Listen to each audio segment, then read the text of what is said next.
Me robaron 120,000 pesos en silencio, y yo los grabé sin decir una palabra. El clic del reproductor rompió el silencio de la notaría. En la pantalla de mi celular, mi hijo contaba billetes. 120,000 exactos. El viejo ni cuenta se dio. Las risas de Mario y Leticia llenaron el despacho. Yo no parpadeaba. El notario Robledo tragó saliva. Afuera, 2 testigos esperaban. ¿Está seguro, don Francisco? Más que nunca. No temblé, no lloré, no dudé. Los grabé robándome en silencio, y ahora ellos escucharían su propia traición. Guardé el celular y respiré hondo. Que entren, dije. 72 años me tomó aprender que el silencio, cuando nace de la verdad, hace más ruido que cualquier grito. Pero para entender cómo llegué aquí, tenemos que volver al día en que me borraron de mi propia mesa. Antes de continuar, suscríbanse al canal y díganos en los comentarios desde dónde nos están escuchando. Mi nombre es Francisco Jiménez. El olor a carne asada debería haber sido un aroma de hogar, pero ese domingo olía a despedida. Era mi mesa, mi casa, mis paredes las que sostenían ese techo, pero cuando intenté servir el agua de Jamaica, Mario me quitó la jarra de las manos. «Yo lo hago, papá», dijo, con esa sonrisa que ya no alcanzaba los ojos. Leticia reía desde su silla, acomodándose el cabello rubio teñido con un gesto estudiado, como si cada movimiento fuera parte de un libreto. «Es que don Francisco ya está muy cansado, ¿verdad, suegrito?». La forma en que pronunció suegrito me atravesó como esquirla de vidrio.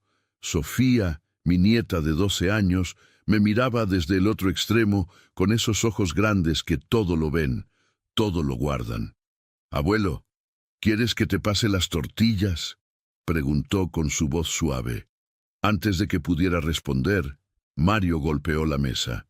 «Sofía, deja de molestar al abuelo, come». El golpe hizo temblar los vasos, y también algo dentro de mí. Me quedé quieto, con el tenedor suspendido sobre el plato de barro, mirando cómo Mario cortaba la carne con movimientos bruscos, como si cada tajo fuera un reclamo. «Papá», dijo sin mirarme. Leticia y yo estuvimos hablando.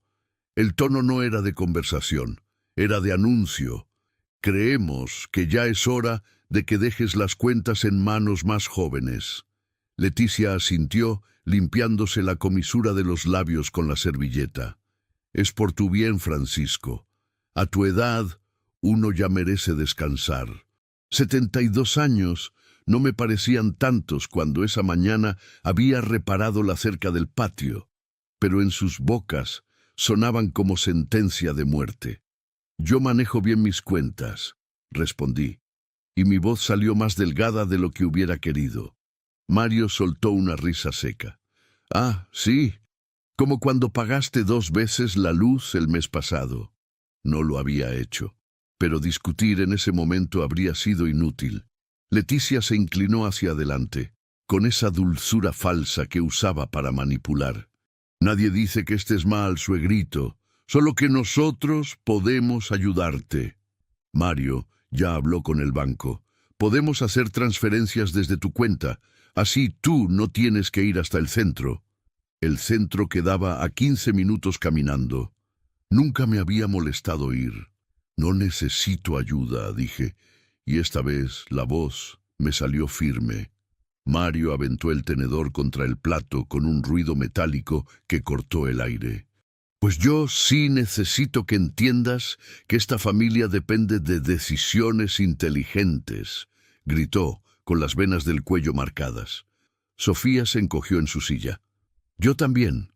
Leticia puso su mano sobre la de Mario, calmándolo con un gesto de esposa experimentada en apagar incendios que ella misma provocaba. «Lo que Mario quiere decir», continuó con voz de miel envenenada, «es que queremos cuidarte. Eres importante para nosotros. Si era tan importante, ¿por qué sentía que me estaban borrando de mi propia vida?» El resto de la comida transcurrió en un silencio masticado con rencor. Sofía intentó contarme sobre un dibujo que había hecho en la escuela, pero Mario la calló con una mirada. Cuando terminamos, me levanté para recoger mi plato. «Déjalo, papá, ya no estás para andar cargando cosas», dijo Mario, arrebatándome el plato de las manos.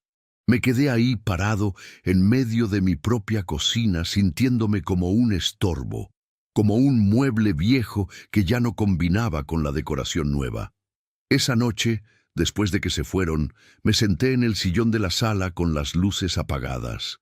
La casa crujía con sus sonidos nocturnos, el reloj de pared, el viento colándose por la ventana mal cerrada, el ladrido lejano de algún perro del barrio.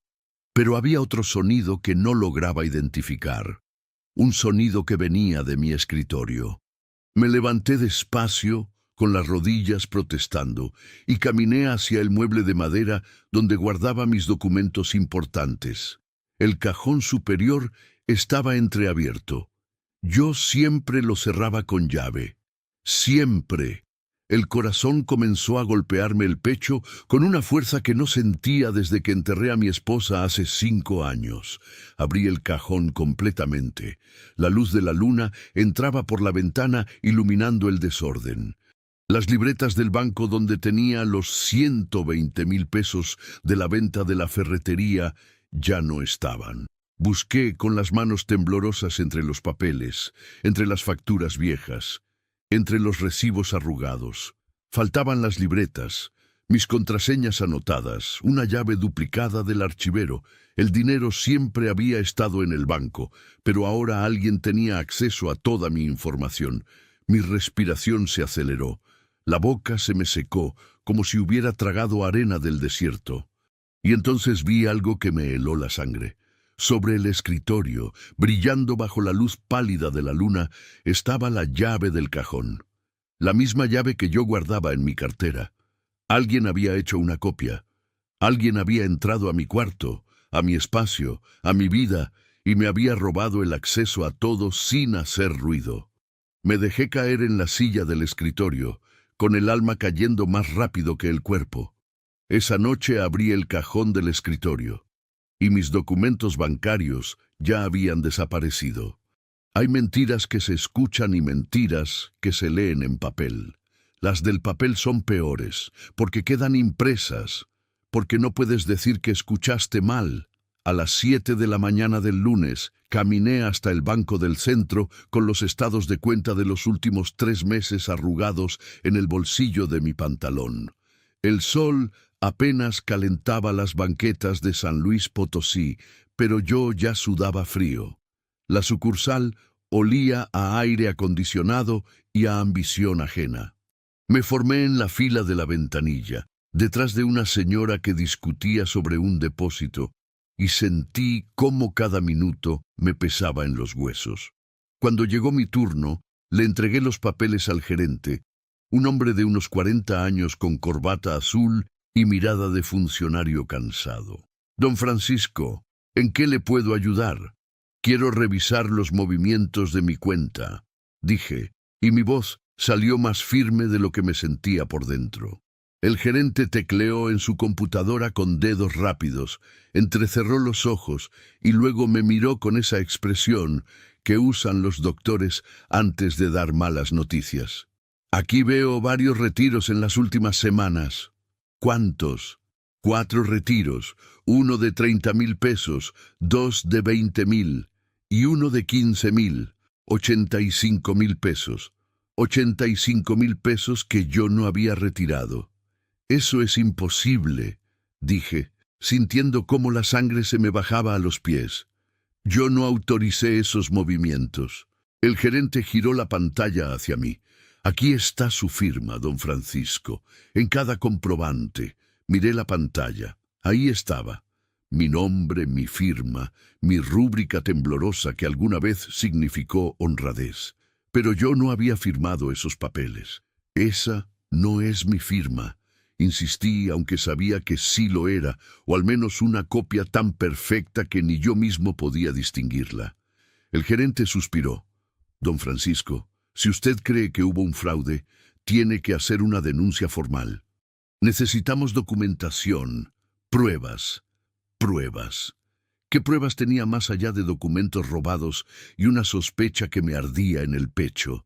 Salí del banco con las piernas flojas, con el mundo girando a mi alrededor, como si la tierra hubiera cambiado de eje. En la esquina me senté en una banca de plaza, bajo la sombra de un fresno viejo que había visto crecer a esta ciudad tanto como yo. Saqué mi celular y marqué el número de Mario. Contestó al tercer timbre. «¿Qué pasó, papá? Necesito hablar contigo. Estoy ocupado. ¿Puede ser más tarde?» «Es urgente». Escuché un suspiro exagerado del otro lado de la línea. «Está bien. Paso en la tarde». Colgó sin despedirse. Regresé a casa caminando despacio, sintiendo cada uno de mis 72 años como piedras amarradas a la espalda. La casa estaba en silencio cuando llegué. Me preparé un café negro, sin azúcar, amargo como el día que estaba viviendo. A las 5 de la tarde, Mario llegó manejando su camioneta nueva, esa que no sé cómo pagó con su sueldo de supervisor de obra. Entró a la casa sin tocar, como si fuera dueño del lugar. «¿Qué es tan urgente?», preguntó, dejándose caer en el sillón con el celular en la mano. «Faltan 85,000 pesos de mi cuenta». Mario levantó la vista, con una expresión que intentaba ser sorpresa, pero que le salió mal ensayada. «¿Cómo que faltan?» «4 retiros que yo no hice, pero tienen mi firma». Se rascó la barba mirando hacia la ventana. «Pues, ¿no será que los retiraste y se te olvidó?»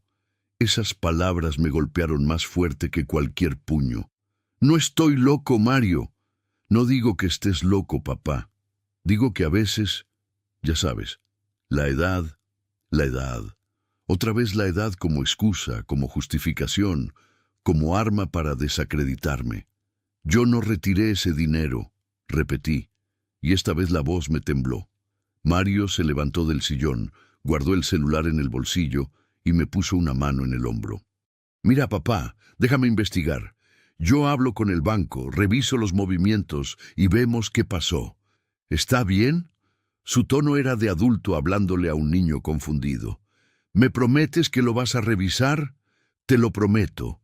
Me abrazó, y en ese abrazo no sentí calor ni protección, sentí el frío de la mentira. Cuando se fue, me quedé parado en medio de la sala, viendo cómo la camioneta se alejaba por la calle levantando polvo. Esa noche no pude dormir. Me quedé sentado en la oscuridad, con la mente dándole vueltas a las mismas preguntas sin respuesta. ¿Cómo alguien falsificó mi firma? ¿Quién tenía acceso a mis documentos? ¿Por qué Mario no parecía sorprendido? A las 3 de la madrugada, la respuesta llegó como un relámpago en medio de la tormenta. Mario tenía una copia de mi identificación. Se la di el año pasado cuando me operaron de la vesícula y necesitaba que hiciera trámites por mí. Nunca me la devolvió. Y Leticia trabajaba en una notaría antes de casarse con él. Leticia sabía cómo se falsificaban firmas. Leticia sabía cómo se manipulaban documentos. El rompecabezas comenzaba a armarse, y la imagen que formaba me destrozaba por dentro. Me levanté de la cama, caminé hasta la ventana y miré la calle vacía iluminada por el poste de luz. En ese momento tomé una decisión que cambiaría todo. Pero antes de perder mi dinero, decidí perder mi miedo. Hay cosas que se compran en secreto porque el secreto es parte del plan. El martes por la mañana tomé el autobús hasta la Plaza Comercial del Norte, esa donde venden desde celulares hasta electrodomésticos en locales pequeños con nombres en inglés mal escrito. El olor a plástico nuevo y a oportunidades baratas llenaba los pasillos. Caminé despacio, con mi sombrero de palma cubriéndome del sol que entraba por los tragaluces, hasta encontrar un local con un letrero que decía «Seguridad y vigilancia».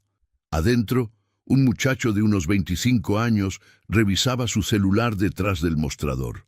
«Buenos días», dije. Levantó la vista apenas, con esa indiferencia que tienen los jóvenes que creen que el mundo les debe atención. «¿Qué busca?» «Una cámara pequeña. de esas que graban sin que se note. Eso captó su interés. Dejó el celular y me miró con curiosidad. ¿Para seguridad de casa? Algo así, respondí. No necesitaba darle explicaciones a un extraño. Me mostró varias opciones. Cámaras disfrazadas de relojes, de enchufes, de detectores de humo. Pero la que me llamó la atención fue una diminuta, del tamaño de una moneda de 10 pesos, que se podía esconder en cualquier parte. Esta graba hasta 8 horas continuas, explicó el muchacho. Se activa con movimiento y guarda todo en una memoria, audio y video. ¿Cuánto cuesta? 2.500 pesos. Era caro para un pedazo de plástico y tecnología, pero barato para recuperar mi dignidad. Saqué los billetes de mi cartera y los puse sobre el mostrador. Me la llevo. El muchacho la empacó en una caja discreta, sin logos, sin preguntas. ¿Necesita que le explique cómo funciona? Sí. Pasamos los siguientes 20 minutos mientras él me enseñaba cómo activarla, cómo descargar los videos, cómo esconderla para que quedara en el ángulo perfecto. Yo asentía, memorizando cada paso, cada botón, cada detalle. A mis 72 años, nunca pensé que aprendería a ser espía en mi propia casa. Regresé en el autobús con la caja guardada en una bolsa de plástico negro, apretándola contra mi pecho como si cargara un secreto explosivo. Porque eso era. Cuando llegué a casa, el silencio me recibió como un cómplice. Fui directo a mi escritorio, el mismo donde había descubierto los documentos robados, y busqué el lugar perfecto para instalar la cámara. Detrás del marco de una fotografía vieja de mi esposa había un espacio pequeño, discreto, con vista directa a la puerta y al escritorio. Con manos temblorosas por la edad y por los nervios, coloqué la cámara, la activé y di un paso atrás. Desde donde yo estaba parado, era invisible, pero ella lo vería todo. Me senté en la silla del escritorio y respiré hondo. El aire olía a madera vieja y a justicia pendiente. Ahora sí, susurré. Ahora vamos a ver quién dice la verdad. Los siguientes días fueron una espera silenciosa. Mario y Leticia venían a la casa con cualquier excusa, a dejar a Sofía, a buscar herramientas, a ver cómo seguía el viejo. Cada vez que entraban a mi cuarto, yo me hacía el distraído, el cansado, el que ya no se da cuenta de nada. Pero la cámara sí se daba cuenta. La cámara no parpadeaba, no olvidaba, no perdonaba. El viernes por la tarde, mientras yo fingía dormir la siesta en el sillón de la sala, escuché pasos en mi habitación, pasos que conocía bien, pasos de mi hijo. Me quedé inmóvil, con los ojos cerrados, respirando pausado como si realmente estuviera dormido. Escuché el crujido del cajón abriéndose, el roce de papeles siendo movidos, el clic de un celular tomando fotografías. Después, el silencio. Los pasos se alejaron. La puerta se cerró con suavidad. Esperé 5 minutos antes de levantarme, con el corazón golpeándome las costillas. Fui directo al escritorio, saqué la cámara del marco y conecté la memoria a mi computadora vieja, esa que había comprado hace años para ver videos de mi nieta. Las manos me temblaban mientras esperaba que los archivos se cargaran, y entonces lo vi. Mario entrando a mi cuarto, Mario abriendo el cajón con una llave que yo no le había dado. Mario fotografiando mis documentos bancarios con su celular. Mario sonriendo. Esa sonrisa me atravesó como bala en cámara lenta.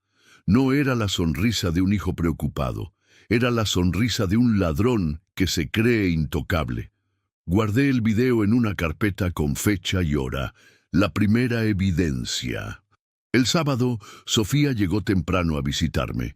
Traía su cuaderno de dibujos bajo el brazo y esa luz en los ojos que solo tienen los niños que todavía creen en la bondad. «Abuelo, ¿me ayudas con mi tarea de ciencias?» «Claro, mi niña». Nos sentamos en la mesa de la cocina y mientras ella dibujaba el ciclo del agua, vi que miraba hacia mi cuarto con curiosidad. «¿Qué es eso que pusiste en el marco de la foto de la abuela?» Mi sangre se congeló. Sofía lo había visto. Mi nieta de 12 años había descubierto en segundos lo que Mario no había notado en días. «Ven», le dije, y caminamos juntos hasta mi habitación. Cerré la puerta y me arrodillé frente a ella mirándola a los ojos. «¿Sabes qué es, mi niña?» «Una cámara», respondió en voz baja. «Así es. ¿Y sabes para qué es?» Negó con la cabeza, pero en su mirada había comprensión. Los niños siempre saben más de lo que dicen. Es para recordar quién dice la verdad, expliqué, eligiendo cada palabra con cuidado. Sofía asintió despacio. «Papá y mamá te están mintiendo». La pregunta me desarmó. No quería involucrarla, no quería que cargara con el peso de la verdad adulta, pero ella ya estaba involucrada solo por vivir en esa familia. A veces, mi niña, la gente que queremos hace cosas que no entendemos, y esta cámara me ayuda a entender. Sofía me abrazó. «No le voy a decir a nadie, abuelo». Y en ese abrazo sentí algo que no había sentido en semanas. Alianza. No estaba solo. Esa noche, cuando todos se fueron, revisé nuevamente los videos guardados. Había 3 grabaciones ya. 3 evidencias de traición. Acaricié el marco de la fotografía de mi esposa y susurré: «Ya ves, mi amor, todavía me quedan fuerzas para pelear». Y ese día, el silencio se convirtió en mi arma. Las traiciones más elaboradas siempre vienen vestidas de preocupación. El martes por la mañana, Leticia llegó a mi casa con una bolsa de pan dulce y una sonrisa que no le alcanzaba los ojos. «Buenos días, suegrito», le traje sus conchas favoritas. El olor a piloncillo y canela llenó la cocina, pero a mí me supo a trampa. «Gracias, Leticia», dije, aceptando la bolsa. Se sentó en la silla frente a mí, cruzó las piernas con ese gesto estudiado que tenía para todo, y suspiró como si cargara el peso del mundo. «Francisco, necesito hablar con usted de algo importante». Ahí estaba, la conversación que había estado esperando desde que instalé la cámara. «Dime». Sacó unos papeles de su bolsa elegante, esa de marca que costaba más que mi renta de un mes. «Mario y yo hemos estado pensando mucho en su bienestar. Cada vez que alguien hablaba de mi bienestar, yo perdía algo». «¿Qué es eso?», pregunté, señalando los documentos. «Es una procuración, un poder legal para que Mario pueda manejar sus cuentas, hacer trámites, pagar servicios, todo eso que a usted ya le cansa tanto». Me sirvió café con manos delicadas, como si cada movimiento fuera parte de una coreografía ensayada. «Yo puedo hacer mis trámites», respondí. Leticia inclinó la cabeza, con esa compasión falsa que usaba como arma. «Claro que puede, suegrito. Pero ¿no sería más fácil si alguien más lo hiciera por usted? Así podría descansar, disfrutar su vida, no andar de aquí para allá bajo el sol». Tomé uno de los papeles. Las letras bailaban frente a mis ojos. Poder amplio y suficiente. Facultades de administración. Disposición de bienes. Palabras bonitas para decir que me estaban quitando el control de mi propia vida. ¿Y si no quiero firmarlo? La sonrisa de Leticia se congeló apenas un segundo. «Bueno, nadie lo está obligando, Francisco, pero sería conveniente para todos». La palabra «conveniente» colgó en el aire como amenaza. «Déjame pensarlo», dije. Leticia apretó los labios. «Claro, piénselo. Pero no tarde mucho, ¿sí? Mario está muy preocupado por usted». Se fue dejando los papeles sobre la mesa, junto al pan dulce que ahora me sabía a ceniza. Esa tarde, cuando Mario llegó del trabajo, entró a la casa con esa energía falsa de quien viene a cerrar un trato. «¿Ya te habló Leticia?» «Sí». «¿Y? ¿Qué opinas?» Me encogí de hombros, fingiendo la confusión de un viejo cansado. «No sé, hijo. Son muchos papeles». Mario se sentó a mi lado. Me puso el brazo sobre los hombros. «Papá, esto es lo mejor para ti. Créeme. Así no tiene que preocuparse por nada. Yo me encargo de todo». Su aliento olía a cerveza y a mentiras. ¿Me prometes que solo lo usarás para ayudarme? Mario me apretó el hombro. Te lo prometo por mi hija, por Sofía. Jurar por su hija mientras me robaba. Eso era nuevo incluso para él. Está bien, dije con voz de derrota. ¿Dónde firmo? La sonrisa de Mario se expandió como mancha de aceite. Sacó una pluma cara de su bolsillo, de esas que pesan y brillan, y me la entregó como si me estuviera dando un regalo. Aquí, aquí y aquí.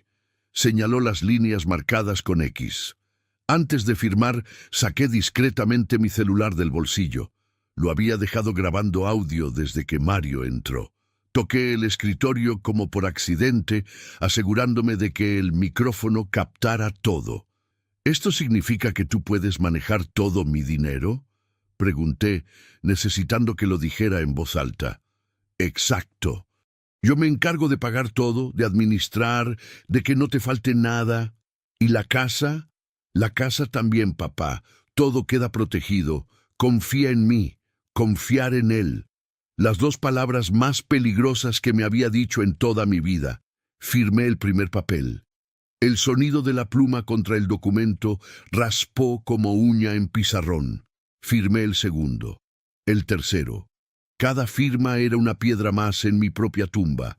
Al menos eso era lo que ellos creían.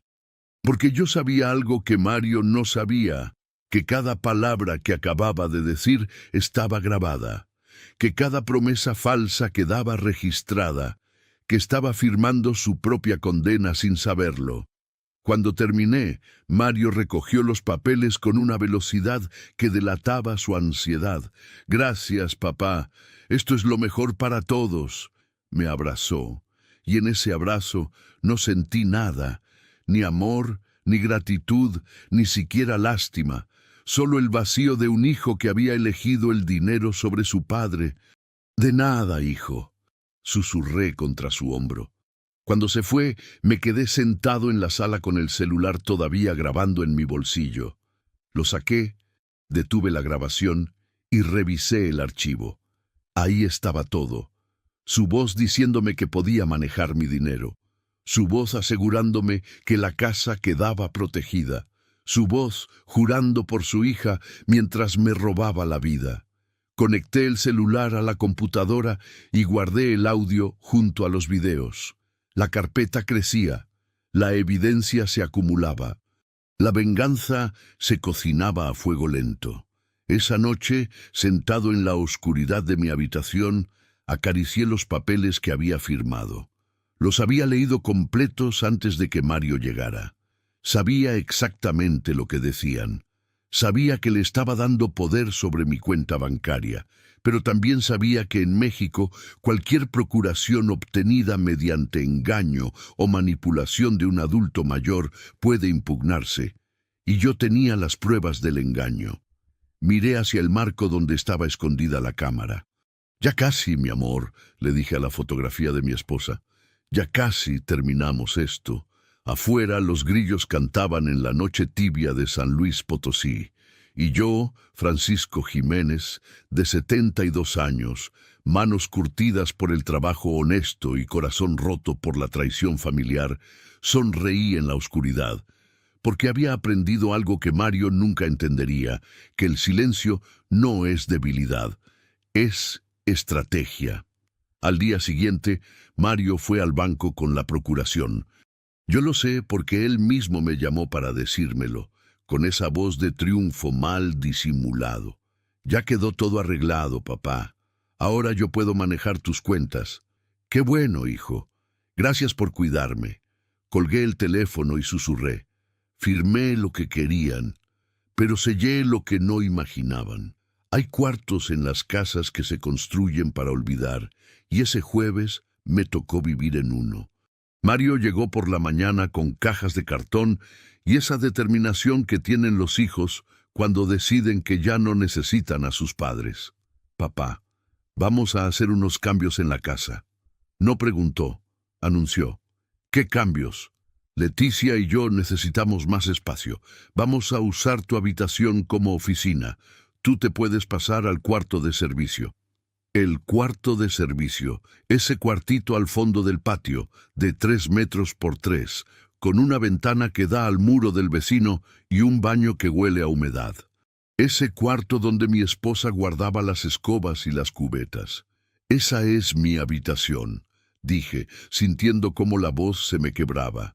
Mario suspiró con esa paciencia exagerada que se usa con los niños necios. Ya no, papá. Ahora es nuestra casa y necesitamos organizarla mejor. Además, el cuarto de atrás es más tranquilo. Vas a estar más cómodo. Más cómodo. Como si el confort se midiera en metros cuadrados y no en dignidad. Leticia apareció en la puerta con una sonrisa de triunfo mal disimulada. Don Francisco, ya verá que le va a encantar. Yo misma le puse sábanas limpias y una lamparita. Quedó muy acogedor. Acogedor. La palabra sonaba obscena en su boca. No discutí. ¿Para qué? Ya no era mi casa, aunque todavía tuviera mi nombre en las escrituras. Empaqué mi ropa en 2 cajas, las camisas a cuadros, los pantalones de mezclilla, mi sombrero de palma, la fotografía de mi esposa. Mario cargó las cajas sin mirarme a los ojos. El cuarto de servicio olía a encierro y a abandono cuando entré. Una cama individual pegada a la pared, un buró que cojeaba, un foco desnudo colgando del techo. Eso era todo. Eso era lo que valía para ellos después de 72 años de vida. ¿Ves? Está perfecto, dijo Leticia desde la puerta, sin atreverse a entrar. Mario dejó las cajas en el suelo. Cualquier cosa que necesites, nos avisas. Se fueron. La puerta se cerró. Y yo me quedé ahí parado, en medio de ese cuarto que olía a destierro, sintiendo como algo dentro de mí se rompía y se recomponía al mismo tiempo. Me senté en la cama. Los resortes crujieron bajo mi peso. Desde ahí podía escuchar todo lo que pasaba en la casa. Las paredes eran delgadas, tan delgadas que cada risa era una puñalada, y esa noche escuché muchas risas. ¡Por fin!, gritó Leticia desde lo que antes era mi habitación. Esto sí es espacio de verdad. Te dije que era fácil, respondió Mario. El sonido de copas chocando. Música. Celebración. Celebraban haberme borrado. Me acosté en la cama con la ropa puesta, mirando el techo manchado de humedad, escuchando cómo disfrutaban mi exilio.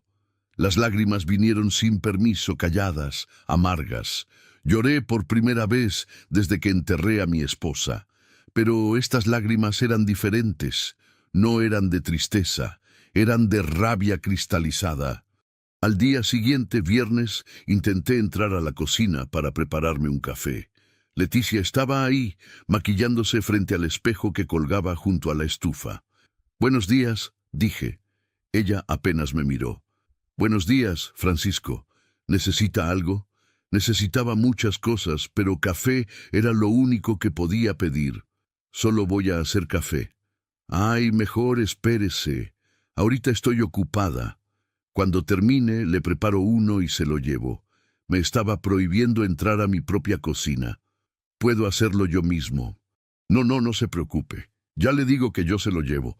Me quedé ahí parado como mendigo, esperando limosna. 5 minutos después, Leticia me llevó una taza de café aguado al cuarto de servicio. «Aquí tiene, suegrito». Y se fue, dejándome con ese café que sabía a lástima. Los días siguientes fueron iguales. Despertarme en ese cuarto estrecho, escuchar la vida de la casa desde lejos, comer lo que me llevaban, existir como sombra. El domingo, mientras Mario y Leticia comían en el comedor, yo comía solo en el cuartito, sentado en la cama, con el plato sobre las rodillas. Escuchaba sus conversaciones a través de la pared. «¿Cuánto queda en su cuenta?», preguntó Leticia. «Como 35.000. Ya saqué todo lo que pude sin levantar sospechas». «¿Y la casa?». «Eso va a tomar más tiempo, pero ya tengo la procuración. Es cuestión de meses». Reían, brindaban. Planeaban mi desaparición completa mientras yo masticaba frijoles fríos al otro lado de la pared. El lunes por la tarde escuché que tocaban la puerta del cuartito. Toc, toc, toc. suave, temeroso.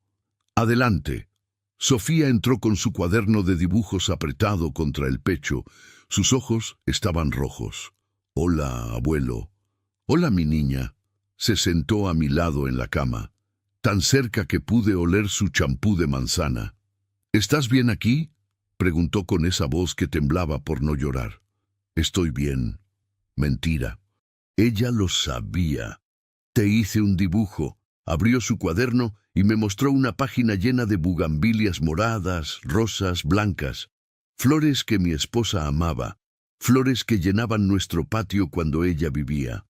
Es para que pongas en tu cuarto, dijo Sofía, para que no te sientas solo. Algo se me desmoronó dentro del pecho. Tomé el dibujo con manos que temblaban más de emoción que de edad. Es lo más bonito que me han regalado en mucho tiempo, mi niña. Sofía me abrazó, y en ese abrazo sentí todo lo que había perdido y todo lo que todavía valía la pena pelear. Papá y mamá no son buenos contigo, susurró contra mi hombro. Shh, no digas eso. Pero es verdad, no pude negarlo. A veces, mi niña, la gente olvida lo que es importante, pero las bugambilias siempre vuelven a florecer, ¿lo sabías? Sofía se separó. Me miró con esos ojos que todo lo entendían. ¿Tú también vas a volver a florecer, abuelo? Sonreí, y esta vez la sonrisa fue real. Algún día todo florecerá de nuevo. Cuando Sofía se fue, pegué el dibujo en la pared del cuartito con cinta adhesiva. Esas bugambilias de colores brillaban en medio de la humedad y el olvido. Me recordaban que todavía estaba vivo, que todavía podía pelear. Esa noche saqué mi celular y revisé las grabaciones que había acumulado. Los videos de Mario entrando a mi escritorio, el audio de la firma de la procuración, las conversaciones que había grabado desde el cuartito. Tenía suficiente evidencia, pero todavía faltaba la más importante. Necesitaba que ellos mismos confesaran. Necesitaba que se sintieran tan seguros que ya no cuidaran sus palabras, y para eso necesitaba crear la oportunidad perfecta. Miré el dibujo de las bugambilias en la pared y susurré: la próxima vez que se sentaran a esa mesa, ya no sería para comer. Hay noches en las que uno no duerme porque está construyendo su propia justicia. El martes a las 2 de la madrugada, yo seguía despierto en el cuartito de servicio, con la laptop vieja abierta sobre las rodillas y los audífonos puestos para que nadie escuchara lo que estaba revisando. En la pantalla, Mario contaba billetes. En el audio, Leticia planeaba quedarse con la casa. En los documentos escaneados estaban las firmas falsificadas. Tenía 22 archivos en total, 22 pruebas de traición. Cada video lo había organizado por fecha, cada audio tenía su transcripción escrita a mano en un cuaderno, cada documento bancario estaba marcado con notas al margen. Yo, Francisco Jiménez, ferretero retirado de 72 años, me había convertido en archivista de mi propia humillación. Pero faltaba algo. Faltaba alguien que supiera qué hacer con todo esto. A las 8 de la mañana salí del cuartito sin avisar. Mario y Leticia todavía dormían en lo que antes era mi habitación. Caminé hasta la avenida principal y tomé un taxi. ¿A dónde, don?, preguntó el conductor. Al centro, a la notaría Robledo y Asociados. El taxi olía a ambientador de pino y a historias ajenas. Llegamos en 15 minutos. La notaría estaba en un edificio antiguo de cantera rosa, con ventanas altas y un letrero discreto junto a la puerta. Subí las escaleras despacio, con las rodillas protestando en cada escalón, aferrándome al barandal. La recepcionista, una mujer joven de lentes y sonrisa profesional, me recibió con cortesía. «Buenos días. ¿Tiene cita?» «No, pero necesito hablar con el licenciado Robledo. Dígale que es Francisco Jiménez». Ella levantó el teléfono, murmuró algo que no alcancé a escuchar, y después me miró. «Pase, por favor. Es la tercera puerta a la derecha». El pasillo olía a papel sellado y a secretos notariados. Toqué la puerta. «Adelante». Robledo estaba detrás de su escritorio de caoba, rodeado de libros de leyes y expedientes apilados.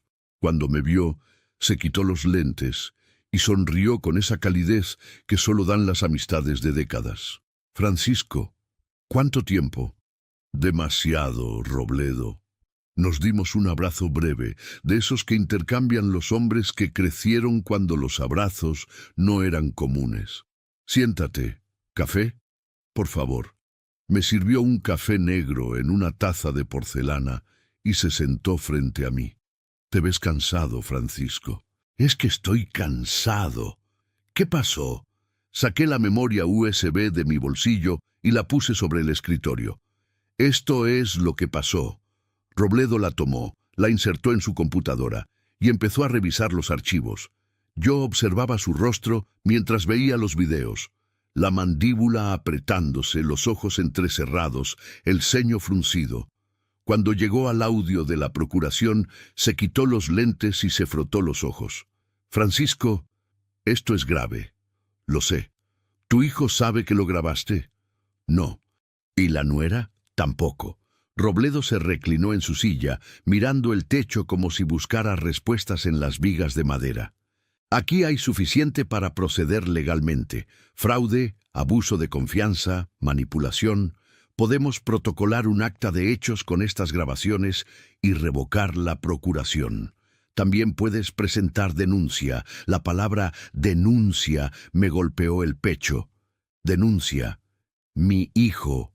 Denunciado». «No quiero meterlos a la cárcel», dije. Robledo me miró con sorpresa.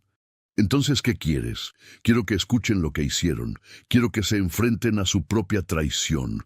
Quiero recuperar mi casa y mi dinero. Y quiero que Sofía esté protegida». Robledo acomodó los lentes sobre la mesa, con ese gesto meticuloso que tenía cuando pensaba soluciones complejas. «Podemos hacer algo, pero necesitas estar seguro. Esto va a destruir tu relación con tu hijo. Ya la destruyó él cuando me robó». Silencio. El tipo de silencio que pesa más que las palabras. «¿Qué tienes en mente?», preguntó Robledo. «Una cena. Los voy a invitar a una cena de reconciliación y ahí, frente a ellos, voy a reproducir las grabaciones. ¿Y después? Después, tú entras con la documentación legal. Les explicas que podemos protocolar un acta de hechos con las pruebas y revocar la procuración. Y les doy a elegir, me devuelven todo y se van de mi casa, o presentamos denuncia formal». Robledo se quedó callado durante un minuto largo. Después asintió. «Es arriesgado, pero puede funcionar. Necesitaré 2 testigos para el acto. Morales, mi asistente, puede ser uno. ¿Me ayudas?».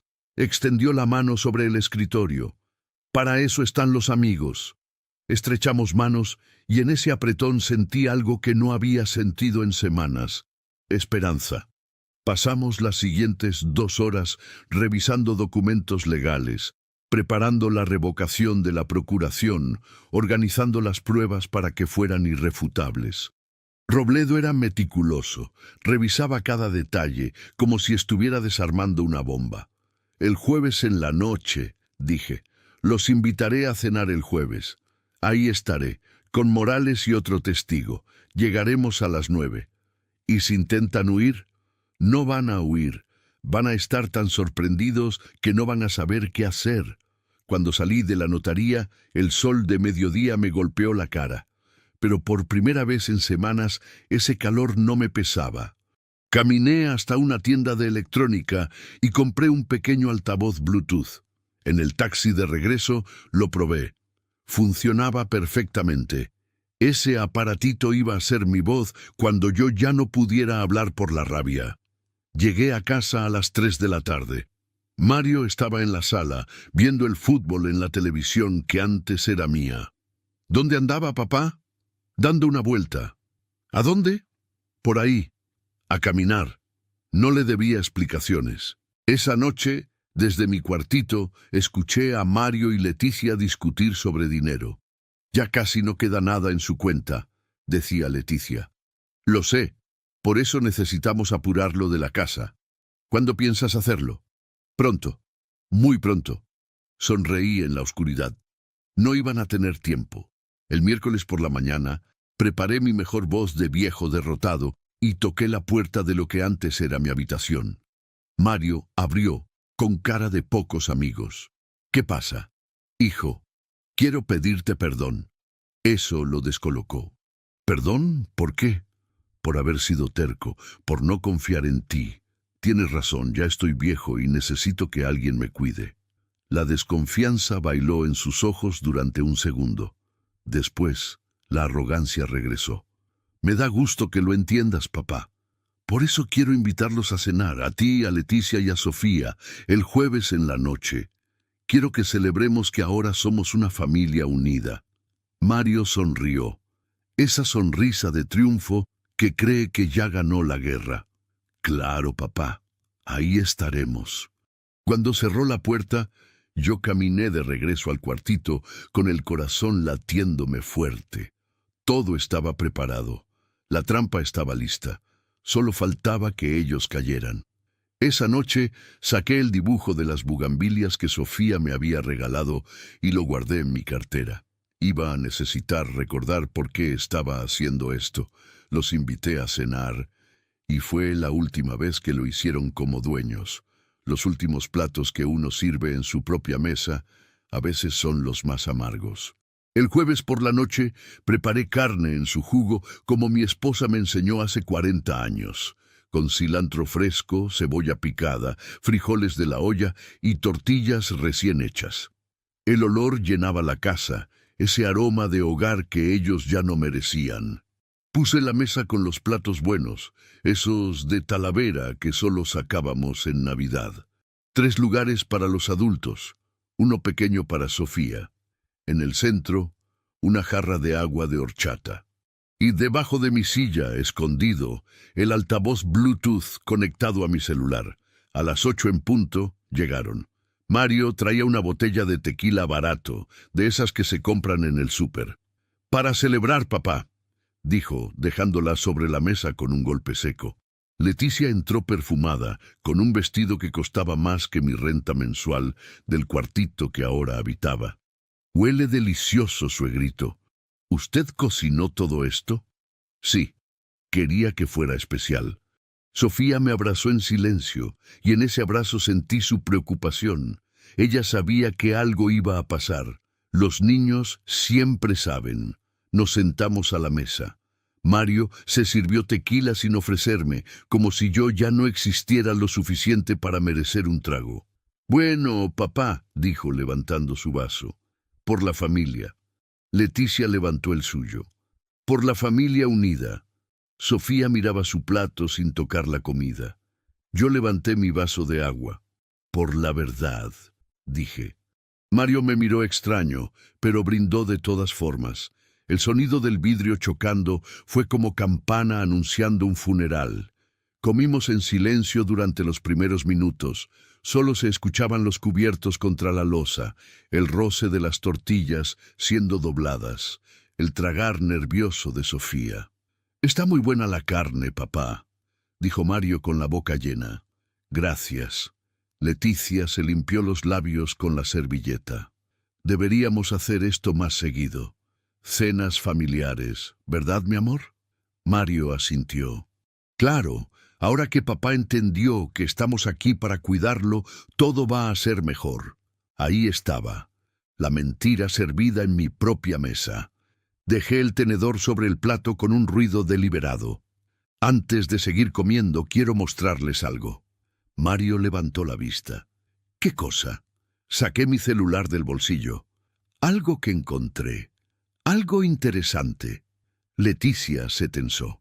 «¿Qué es, Francisco?» No respondí con palabras. Conecté el celular al altavoz que tenía escondido bajo mi silla y le di reproducir al primer audio. El sonido llenó el comedor. La voz de Mario, clara, inconfundible. 120.000 exactos. El viejo ni cuenta se dio. La risa de Leticia. «¿Crees que sospeche?» «¿Ese? Por favor, ya está acabado. Ni se acuerda dónde puso las llaves. El silencio que cayó sobre la mesa fue más pesado que cualquier palabra. Mario palideció. Leticia dejó caer el tenedor. «¿Qué es esto?», preguntó Mario con voz temblorosa. «Esto», respondí, mirándolo fijamente, «es la verdad que ustedes creían que nadie escucharía». Le di reproducir al segundo audio. Esta vez era la conversación sobre la procuración. Ya firmó todo. El viejo firmó sin leer. Ahora la casa es nuestra. Sofía se tapó la boca con ambas manos. Mario se levantó de la silla tan rápido que la tiró. «Esto es... no puedes...». «Puedo», respondí con una calma que me sorprendió a mí mismo. «Son grabaciones de conversaciones en mi propia casa». Leticia intentó componerse con esa frialdad calculadora que la caracterizaba. «Francisco, esto es un malentendido. Nosotros solo...». «¿Solo qué?», la interrumpí. «Solo me robaron. Solo falsificaron mi firma. Solo me metieron en un cuarto de servicio después de robarme mi vida». El tequila de Mario seguía derramándose sobre el mantel, formando una mancha oscura. «Papá, ¿podemos explicar?» «No hay nada que explicar». Toqué la pantalla del celular una vez más. Esta vez fue el video. En la pequeña pantalla, Mario y Leticia aparecían en mi antiguo escritorio, contando billetes que habían retirado del banco. La imagen era clara, nítida, irrefutable. «Dios mío», susurró Sofía. Leticia se puso de pie. «Vámonos, Mario. No tenemos que escuchar esto». «Siéntense», ordené, y mi voz sonó como nunca antes había sonado. No era la voz de un viejo cansado. Era la voz de un hombre que había decidido no seguir siendo víctima. Pero ellos no se sentaron. Mario agarró a Leticia del brazo. «Nos vamos. Este viejo está loco».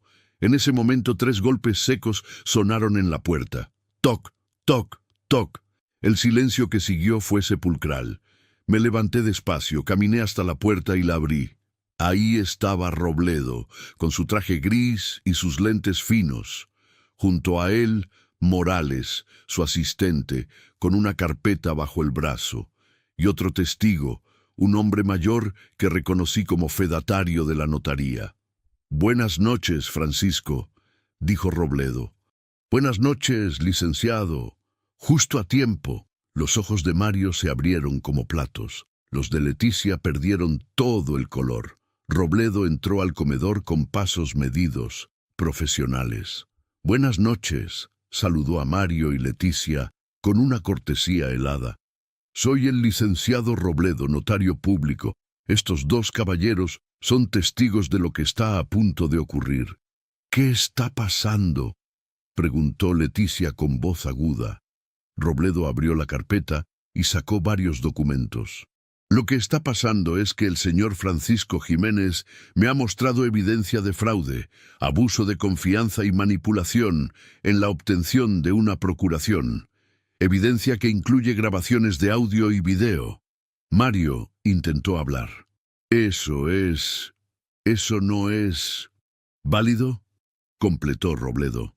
«Podemos protocolar estas evidencias en un acta de hechos y presentarlas ante las autoridades. Su valor probatorio lo definirá quien corresponda. Pero lo que sí puedo hacer ahora es ofrecerles 2 opciones».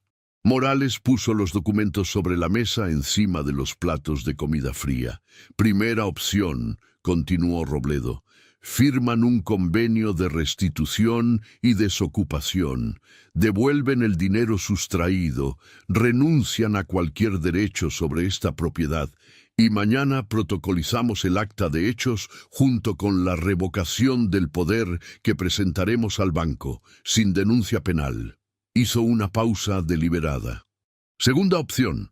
Don Francisco presenta denuncia formal ante el Ministerio Público y estas grabaciones se anexan al expediente». Leticia se dejó caer en la silla con las manos temblando. Mario miraba alternadamente a los testigos, a Robledo, a mí. «Papá, no puedes hacer esto». «Ya lo hice». Robledo sacó una pluma de su saco. Tienen 5 minutos para decidir. Sofía se levantó de la mesa y corrió hacia mí, abrazándose a mi cintura. Abuelo, la abracé, sintiendo cómo temblaba. Todo va a estar bien, mi niña. Mario me miraba con odio puro, con rencor destilado. Eres un... Soy tu padre, lo interrumpí. Y merecía respeto, merecía dignidad, merecía verdad. El reloj de la pared marcaba las 9:10 de la noche. El tiempo se había detenido en ese comedor que olía a carne fría y a familia rota. Leticia fue la primera en quebrar. «Firma, Mario», susurró. «Firma lo que sea». Mario la miró con incredulidad. Después a mí, después a los documentos. Y mientras los testigos esperaban en silencio, mientras Robledo mantenía la pluma extendida, mientras Sofía lloraba contra mi camisa, mientras los vi firmar su derrota, yo solo me serví un café. Hay decisiones que se toman en 5 minutos y cambian toda una vida. Mario firmó los documentos con manos temblorosas, bajo la mirada fría de Robledo y los testigos. Leticia lloraba en silencio, con el rímel corriéndole por las mejillas como ríos negros de culpa. Firmaron el convenio de restitución del dinero que quedaba, 35,000 pesos de los 120,000 que me habían robado. Firmaron la renuncia a cualquier derecho sobre mi casa. Firmaron su desocupación inmediata. Firmaron su propia vergüenza. «Tienen hasta el domingo para desocupar la propiedad», dijo Robledo, guardando los documentos firmados en su carpeta. «Mañana en la notaría protocolizaremos el acta de hechos con las grabaciones anexas y la revocación del poder, que notificaré personalmente al banco». Mario me miró con ojos que ya no reconocía. «¿Estás contento? ¿Destruiste a tu propia familia por dinero?» Esa pregunta me atravesó, pero no me doblegó. «Yo no destruí nada. Ustedes lo hicieron cuando decidieron que yo ya no valía más que mis ahorros». Leticia se levantó, agarró su bolsa. «Vámonos, Mario». Se fueron sin mirar atrás, sin despedirse de Sofía, sin una palabra más. La puerta se cerró con un golpe que hizo temblar los vidrios. Sofía seguía abrazada a mí, llorando en silencio. Los testigos se retiraron después de firmar el acta que Robledo levantó en el momento. Robledo puso su mano en mi hombro. «Hiciste lo correcto, Francisco. No se siente correcto. Nunca se siente así. Pero lo era. Cuando todos se fueron, la casa quedó en un silencio que no era paz, sino ausencia. Sofía se separó de mí, con los ojos rojos e hinchados. «¿Qué va a pasar conmigo, abuelo?» Esa pregunta me rompió lo que todavía quedaba entero dentro de mí. Me arrodillé frente a ella. Tomé sus manos pequeñas entre las mías curtidas. «Tú vas a estar bien, mi niña. Siempre vas a estar bien. Y papá y mamá, ellos van a tener que aprender de sus errores. Pero tú no tienes que cargar con lo que ellos hicieron». Sofía asintió, aunque no creo que entendiera todo. Esa noche la dejé dormir en el cuartito de servicio, mientras yo me quedé en la sala, sin poder cerrar los ojos. El viernes por la mañana, Robledo me llamó temprano. «Ya está todo protocolizado, Francisco. El acta de hechos está en el archivo notarial con todas las pruebas. La revocación del poder está lista. Voy al banco a mediodía para notificarles que la procuración ya no tiene validez». «Gracias, Robledo. Para eso están los amigos». Esa tarde, Mario y Leticia llegaron con una camioneta de mudanza. No hablamos. Ellos cargaron sus cosas en silencio. La ropa, los muebles que habían comprado, la televisión nueva. Mario entró una última vez a buscar algo que había olvidado. Nos quedamos frente a frente en el pasillo. «Algún día te vas a arrepentir de esto», dijo. «Puede ser, pero no hoy». Se fue. Y con él se fue el hijo que yo creía conocer. El domingo por la tarde, Robledo regresó con más documentos. «Necesito que firmes esto, Francisco». «¿Qué es?» «El testamento. Dejas todo a nombre de Sofía. La casa, lo que queda de tus ahorros, todo. Ella queda como tu heredera universal». Miré los papeles. Después miré hacia el patio donde Sofía regaba las bugambilias que mi esposa había plantado. ¿Y si Mario intenta algo? No puede, esto está blindado. Cuando llegue el momento, todo será de ella. Firmé con pulso firme. Sofía tenía 12 años, pero iba a recibir algo más valioso que una casa. Iba a recibir dignidad. Las semanas siguientes fueron extrañas. La casa se sentía más grande sin ellos, más silenciosa, pero también más mía. Volví a dormir en mi habitación. Regalé los muebles del cuartito de servicio a doña Carmen, la vecina. Sofía venía a visitarme los fines de semana. Su madre se lo permitía, quizás por culpa, quizás porque sabía que no tenía opción. Juntos cuidábamos las bugambilias, cocinábamos carne en su jugo, dibujábamos en su cuaderno. Abuelo, ¿por qué no fuiste cuando papá y mamá tuvieron que ir al banco a explicar lo de la procuración? Me preguntó un sábado por la tarde. Robledo me había contado que hubo una breve reunión en el banco, donde Mario y Leticia tuvieron que reconocer que la procuración había sido revocada. Porque ya no necesitaba verlos, mi niña. Ya había dicho todo lo que tenía que decir. ¿Y los perdonaste? Esa pregunta me tomó por sorpresa. No lo sé todavía, pero aprendí que el perdón no significa olvidar, significa soltar el veneno antes de que te mate. Sofía asintió con esa sabiduría que solo tienen los niños que han visto demasiado. Los meses pasaron. El dinero robado nunca volvió completo, pero los 35,000 pesos que recuperé me alcanzaban para vivir con dignidad. Volví a caminar por el centro los martes, a tomar café en la plaza, a saludar a los vecinos. Volví a ser Francisco Jiménez, no el viejo confundido, no la víctima silenciosa. Solo Francisco. Una tarde de abril, mientras regaba las bugambilias que ahora florecían más fuertes que nunca, pensé en mi esposa. Lo hice, mi amor, le dije al aire. Recuperé lo nuestro. Las flores moradas, rosas y blancas se mecían con el viento cálido de San Luis Potosí. Y en ese momento supe que había tomado la decisión correcta. No por venganza, no por dinero, por dignidad. Porque hay silencios que gritan más fuerte que cualquier palabra, porque hay traiciones que se pagan no con violencia, sino con verdad, porque 72 años de vida honesta no se borran con una procuración falsificada. Me senté en la silla del patio, con una taza de café negro y sin azúcar, mirando cómo el sol se ponía detrás de las montañas. Sofía apareció en la puerta con su cuaderno. ¿Te cuento un secreto, abuelo? Claro, mi niña. Cuando sea grande, voy a cuidar esta casa como tú la cuidaste. Sonreí, y esta vez la sonrisa llegó hasta los ojos. Ya lo sé. Esa noche, antes de dormir, saqué el celular y borré todas las grabaciones. Ya no las necesitaba. La justicia se había hecho. La verdad se había dicho. El silencio había cumplido su trabajo. Miré por la ventana hacia las estrellas que brillaban sobre San Luis Potosí y pensé en todo lo que había pasado. Me robaron en silencio, pero también los grabé en silencio. Y aprendí que a veces la venganza más poderosa no es la que destruye, es la que restaura.